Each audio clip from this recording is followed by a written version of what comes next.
sovereign analyst for South Africa. Thank you for being with us, Lucie. So it sounds like despite recession, you're not chomping at the bit to cut our rating very soon. So our outlook is stable on the rating.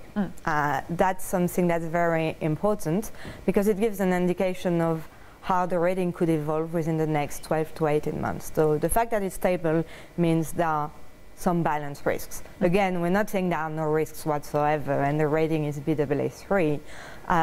But what we're saying is that there are headwinds, let's be clear, economic headwinds. You mentioned the first half of the year GDP results.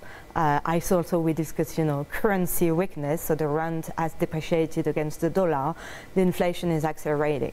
So there are headwinds, but we're still in the view that the macroeconomic policy framework that is in place in South Africa is relatively effective as dealing with these headwinds. So when you hear the word recession, how does that affect the way you're looking at us and balancing those risks?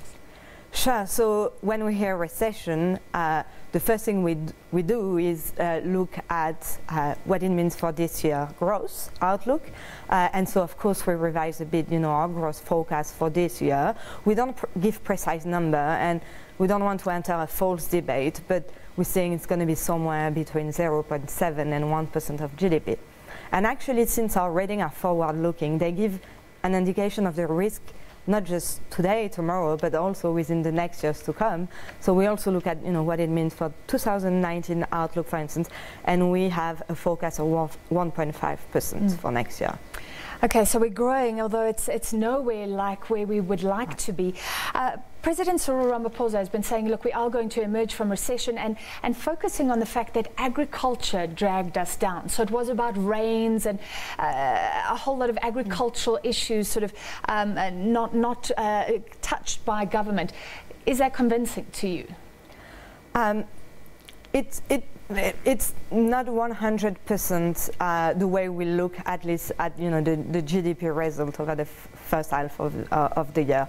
Yes, the agricultural sector has been a drag, but it's relatively a small portion of the GDP. Actually, it's 2-point-something% of the overall value added. Yeah.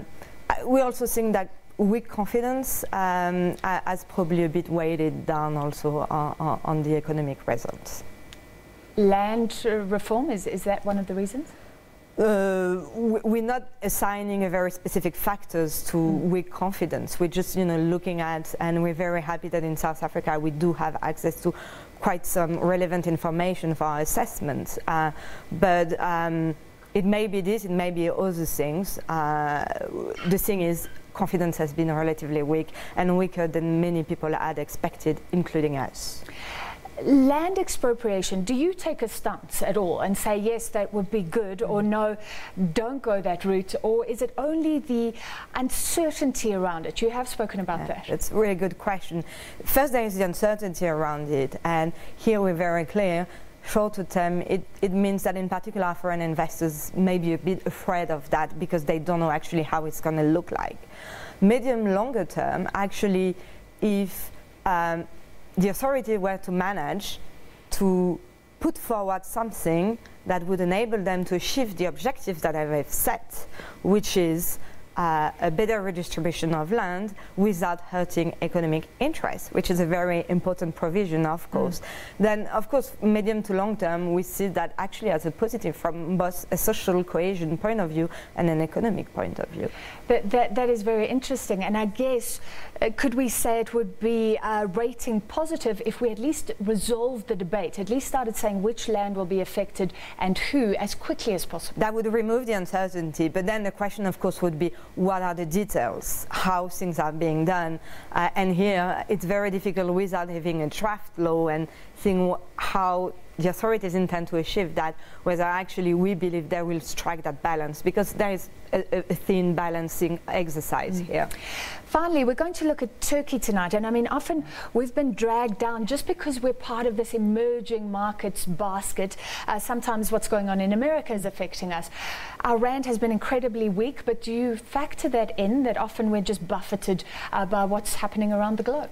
Sure, of course. And the main way we look at this is through the fact that the government, when it needs to borrow, it relies on foreign investors buying debt in rand. And that has, of course, exposed the government to shift in sentiment, sometimes not because of what is happening in South Africa, but elsewhere, and that's what we call contagion.